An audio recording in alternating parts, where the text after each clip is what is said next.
The Institute. Institute for Justice. The National Law Firm for Liberty. Hello and welcome to Short Circuit, your podcast on the Federal Courts of Appeals. I'm your host, John Ross, joined today by IJ attorneys Michael Bindis and Paul Avalar. Before we begin, I want to give a quick update on a case we discussed in February at our live show at the University of Georgia.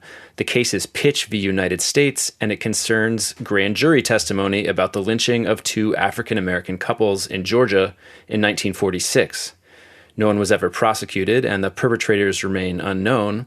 However, there is a trove of witness testimony to the grand jury that's remained secret, and historian Anthony Pitch sought access to those records, and last year, the 11th Circuit ordered them to be released. But here's the update. The 11th Circuit, sitting on bonk, has now issued a new decision reversing course and keeping the records sealed. We'll put a link to that decision in the show notes, as well as a link to Anthony Pitch's book, which was released in 2016. And with that, Paul, let's move to the 11th Circuit for another, unfortunately, sordid tale.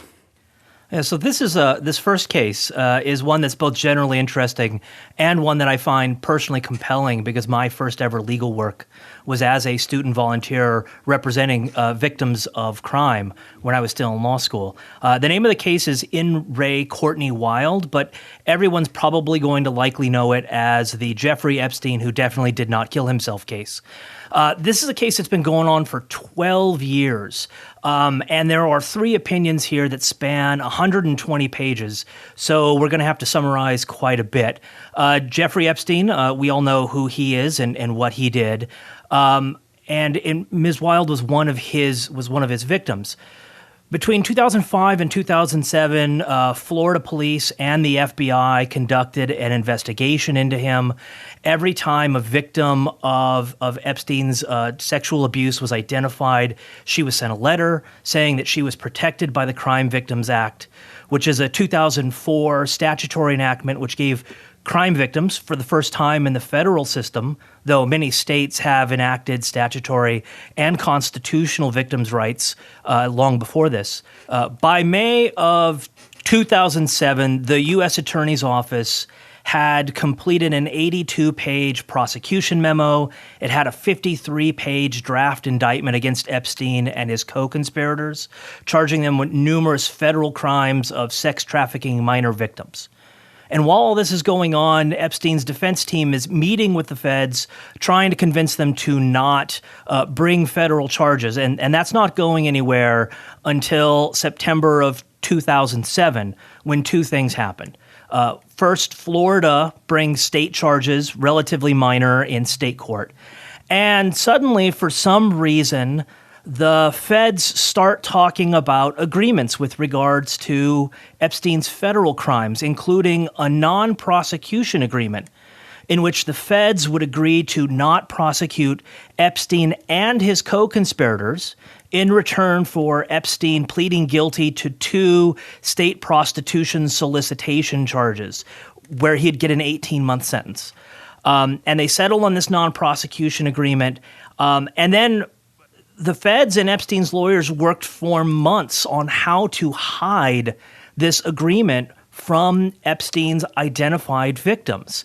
The agreement itself says it's not going to be a public record. There's emails going back and forth saying, how do we keep this out of people's hands? The state court is never informed about this agreement. And it's not until months later, after Epstein has agreed to this state court plea, that the victims then find out that the feds have done this and sue under the Crime Victims' Rights Act to have their rights respected. Paul, so tell us more about the Federal Crime Victims' Rights Act. What does it give to victims? What protections? So the Crime Victims' Rights Act was enacted initially in 2004. It was a bipartisan bill, lots of good feelings about it. And it includes specific enumerated rights that officers and employees of the Department of Justice are to make their best efforts to protect. And the Crime Victims' Rights Act also provides procedural mechanisms for crime victims to assert their rights in federal court. And among these rights, there are several rights, is the right to confer with federal prosecutors and the right to be treated with fairness. And so Ms. Wild's suit in federal district court says, you did not give me my right to confer with federal prosecutors, and you did not treat me with fairness because you hid this non-prosecution agreement from us. And the question presented ultimately, after years of litigation, ultimately presented to the 11th Circuit here is, do victims have these rights before the feds bring formal charges? Because again, the feds never brought charges here. They entered into a non-prosecution agreement. And this is a statutory interpretation case, and there are three opinions. It's a 2-1 majority split. And the majority admits, look, there's no such textual, temporal limit on these rights, but we interpret them to apply only after charges are brought. Part of this rationale is that some of these rights can only exist after charges are brought because they talk about rights of victims in proceedings. And so the court assumes that all of the rights must have a similar limit. But the real issue for the majority here is the slippery slope fear that victims would somehow interfere with law enforcement, open up the floodgates to lawsuits seeking to make prosecutors consult with them before they, quote, conduct a raid, seek a warrant, or conduct an interrogation, or otherwise, somehow derail a criminal prosecution, a criminal investigation. And the other fear is that victims' rights would infringe on prosecutorial discretion. To determine whether a crime has been committed, whether there are victims, and would somehow victims' rights would exert enormous pressure on the government's charging decisions. But as the dissent points out, these are slippery slope arguments, which are just arguments based on assumptions about empirical facts about what might happen. And as the dissent points out, the Fifth Circuit had interpreted these rights to apply pre-charge, and this parade of horribles hadn't happened. And what of all the states that have these same rights? What's their experience been? And this is simply not discussed by the majority. One other thing that I thought interesting that the court didn't discuss was that in 2015, after the events of this case, but before the 11th Circuit's opinion here, Congress amended the Crime Victims' Rights Act to add specifically the right to be informed in a timely manner of any plea bargain or deferred prosecution agreement. Now, maybe this amendment was retroactive or not. It's not discussed at all, but at least it tells us something about how to interpret the rest of the Crime Victims Act. Because non-prosecution agreements, deferred prosecution agreements, are clearly pre-charged, so Congress didn't think the charge, pre-charge, post-charge line was necessary to the statute. So it'll be interesting to see if this goes up on cert and whether the Supreme Court takes it, because there is obvious conflict here between the 11th and the 5th Circuits in the way they've interpreted this. Paul, if Courtney Wild had prevailed in this case, what were the remedies that she was seeking? So she initially sought a number of remedies way back in 2008, including essentially the right to undo the non-prosecution agreement until after she was allowed to consult with the federal prosecutors. She also sought as prospective remedy more training required for prosecutors, her attorney's fees, a whole bunch of things.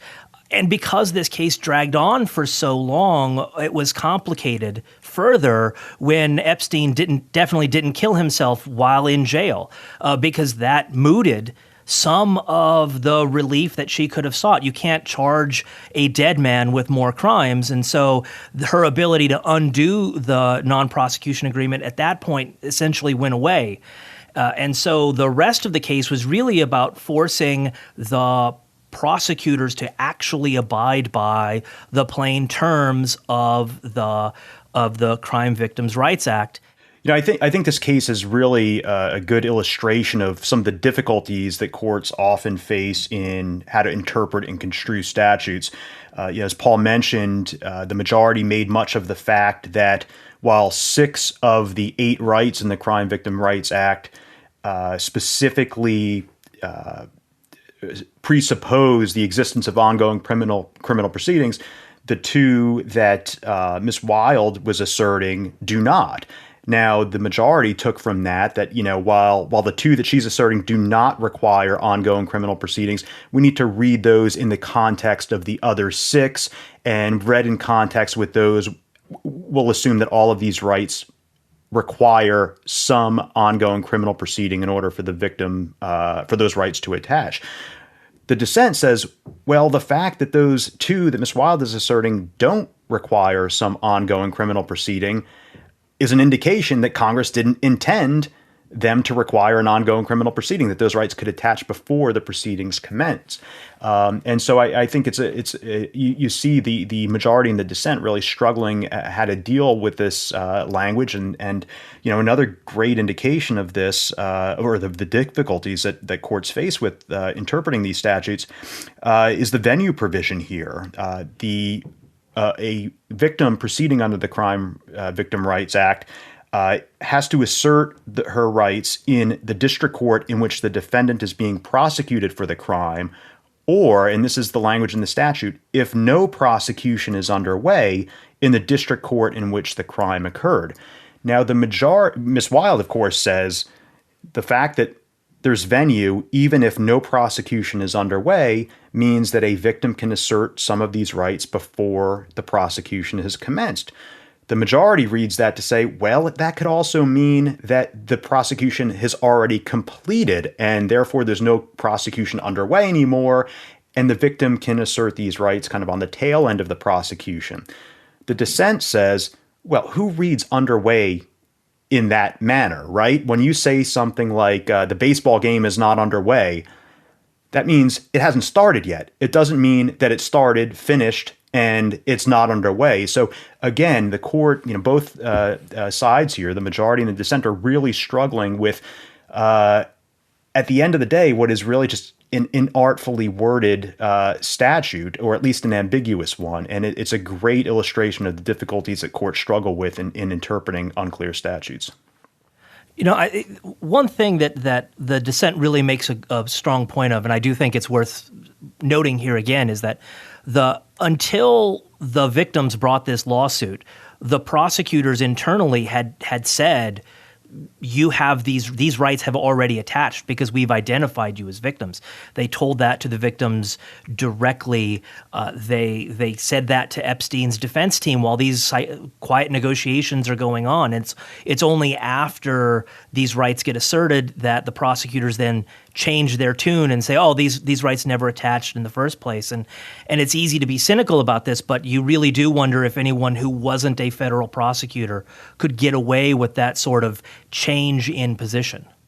Okay, and with that, we'll move on to the next case, which comes out of the Fifth Circuit. Michael? Yeah, this case, it's called Cascabel Cattle Company versus United States of America, decided in the Fifth Circuit. And it concerns a quarantine, not the recent unpleasantness with the COVID virus, but rather a menace of several years ago, the cattle fever tick outbreak of 2014. In 2014, the Texas Animal Health Commission, as part of a joint effort with the federal government, declared a temporary fever tick quarantine.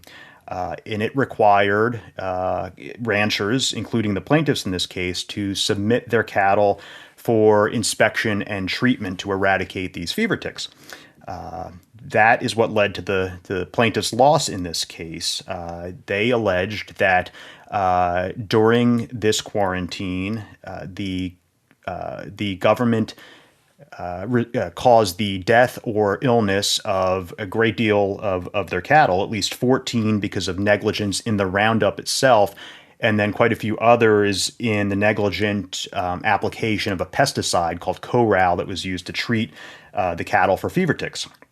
The plaintiffs who lost the cattle brought suit against the federal government, running into the issue of sovereign immunity, of course, right? The United States can't be sued unless it consents to be sued. There is a statute called the Federal Tort Claims Act, which authorizes suits against the government for certain tort claims, and therefore kind of provides a waiver of sovereign immunity.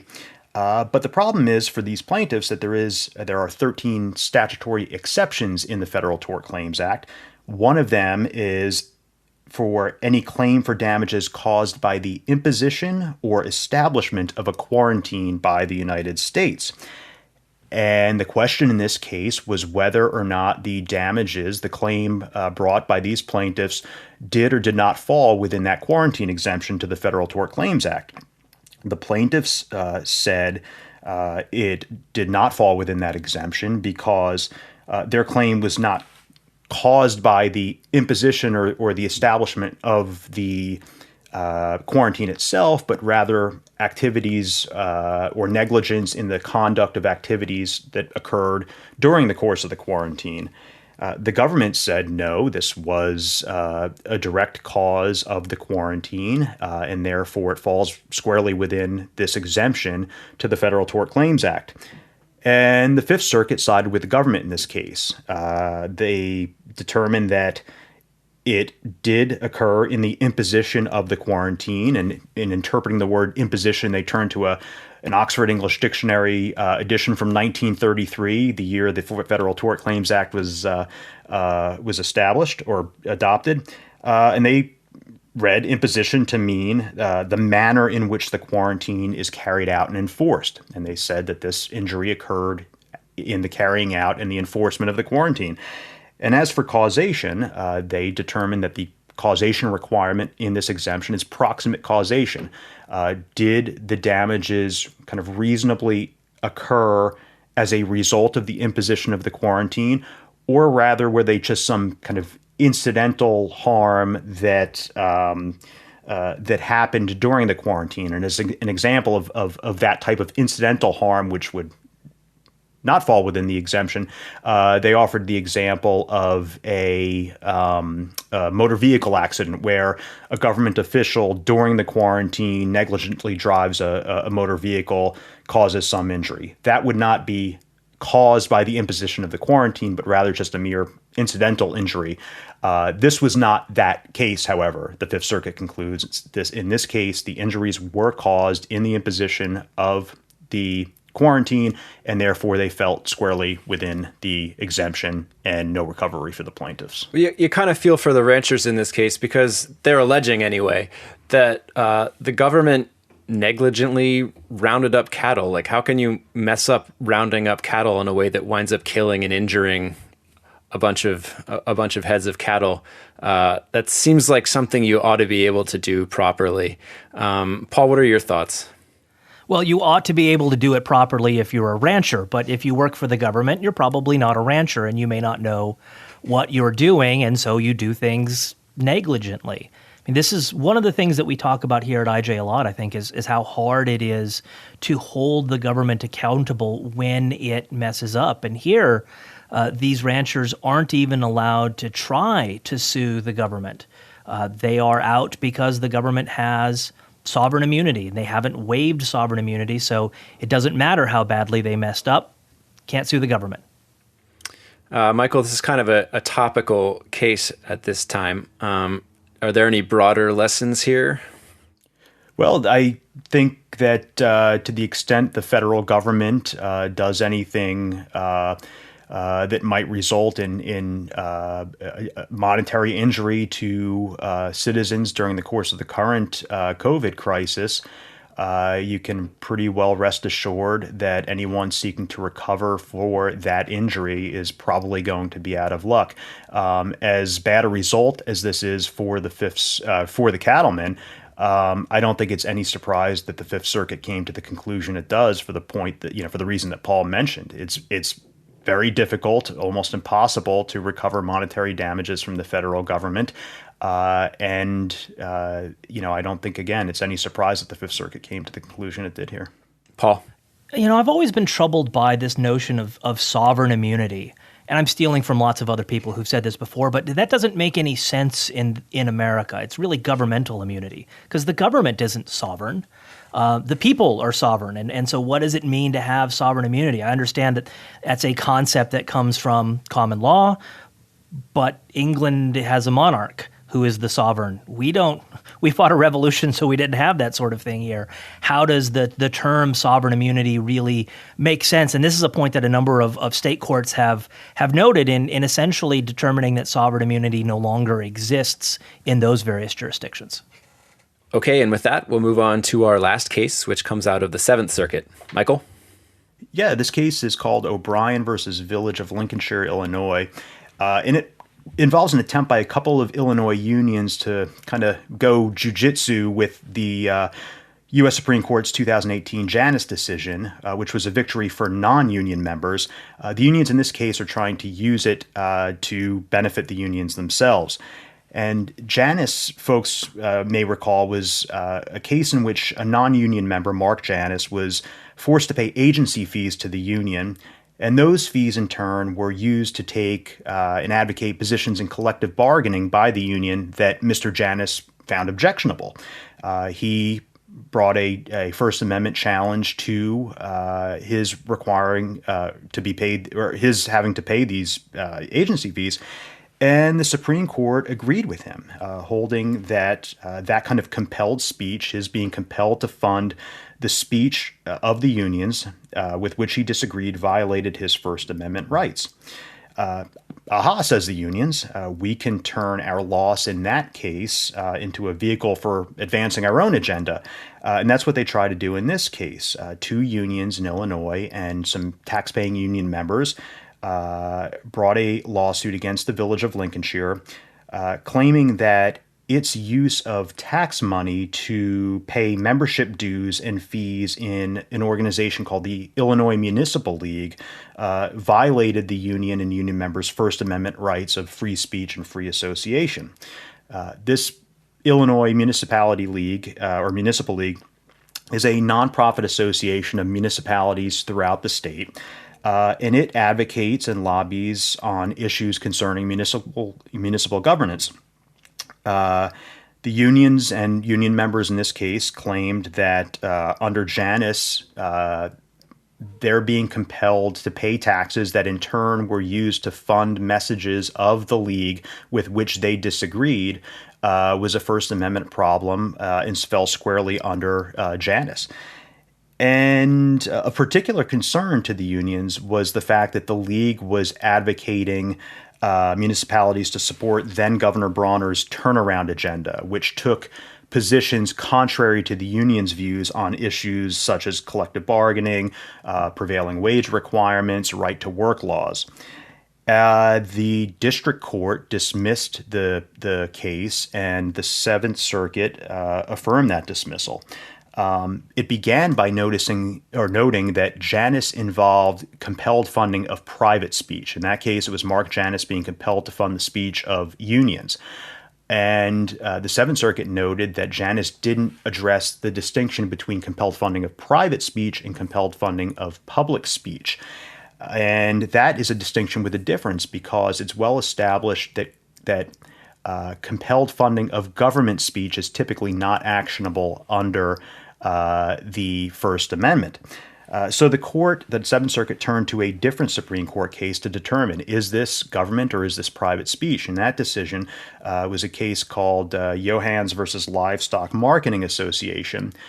It involves a program that was a federally created program to market and advertise beef production and consumption in the United States. Listeners of a certain vintage may recall the marketing campaign, Beef, It's What's for Dinner. That was a product of this program. I thought it was What's Your Beef?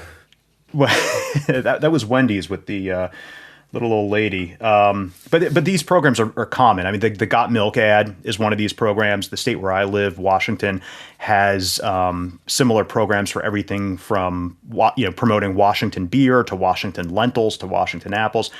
They're very, very common. And the Seventh Circuit looked to that decision to determine whether or not, as I mentioned, this was public or private speech. In that case, the board that came up with the promotional and advertising material, the Beef, It's What's for Dinner, was comprised of private members, industry members, and therefore, the plaintiffs in that case maintained that it was compelled funding of private speech. The Supreme Court in that case said no, that these members are in large part appointed by the Secretary of Agriculture. They're subject to the Secretary of Agriculture's recall. And the Secretary, at the end of the day, has ultimate decision-making on whether to approve or disapprove any particular message that's being put out there. And in light of that, the Supreme Court said that it is government speech, not private speech. And it doesn't matter that the government is seeking the assistance of some private persons or some private actors in putting that speech together. At the end of the day, who has the approval over the speech and the message it conveys, that was the government. Government speech does not, again, it's difficult, if not impossible, to challenge compelled funding of government speech, and therefore the plaintiffs in that case lost. And so the Seventh Circuit in this case applies the Johans decision to the facts here and comes to the same conclusion that the Supreme Court did in that case. They say that this municipal league is a voluntary association of municipalities across the state. It is authorized by Illinois statute. Municipalities are authorized to join it under this statute. The village of Lincolnshire voluntarily joined it. The bylaws of the organization give the member municipalities control over the messaging and the advocacy that that the league kind of promulgates. And in that light, this was government speech. It didn't matter, as it didn't matter in the Johans decision, that the municipal league might be categorized as private as opposed to public. Really, what the court was looking at is whose message was this? Was this a governmental message, governmental speech, or rather private speech? The court said at the end of the day, it's governmental speech, and therefore, under Johans, the plaintiffs did not have a First Amendment claim for having to fund the speech. Paul, is there anything you want to say? There are a lot of issues still litigating with Janus right now, including in a number of states, compelled support of state bar associations. And I'd be curious to see how courts would break down state bar associations on this public-private sort of breakdown. There's one U.S. Supreme Court case out there, Keller v. California State Bar, but that's obviously years before Janus and years before a lot of the cases that led to Janus came down. It'll be curious to see how those cases really do shake out. But Michael's absolutely correct that when the government basically says, well, now we're speaking, we can force you to fund our speech even though you disagree with it, it's quite difficult constitutionally to fight back against those things, which is particularly troubling given the amount of public-private overlap that seems to happen in so many of these supposedly government institutions that people are forced to fund. Michael, this is actually an area IJ litigated in way back in the 1990s. Do you want to tell us about that case? Yeah, our former colleague Steve Simpson was involved in a case challenging the compelled funding that was resulted in the Got Milk ads. He represented a dairy farmer in the Third Circuit in challenging the compelled funding of that program. And he won. This was a pre-Johans case, and the Third Circuit agreed with Steve and IJ and our client in that case. Unfortunately, that victory was short-lived because Johans was decided very shortly thereafter, and when it came out the other way, allowing this compelled funding of governmental speech, that had the effect of essentially overturning the Third Circuit decision. So it's an area we have some familiarity with, and it's interesting to see it rearing its head again. Is there an appetite to do more in this area, or is it mostly a settled question, do we think, for now? You know, in terms of whether or not you can challenge the compelled funding of true government speech, I think, as you've heard from Paul and from me already, I think that ship has pretty much sailed. But when you get into these more difficult issues of speech that purports to be governmental but really is put out there by private actors, and where the message is developed by and ultimately approved by private actors who may be simply appointed by some government official, it gets much more dicey. And I think the Bar Association example that Paul used is a much closer case. And I think there's still work to be done in this area, and notwithstanding the fact that when it comes to speech that is clearly governmental, it's difficult, if not impossible, to challenge the compelled funding of that.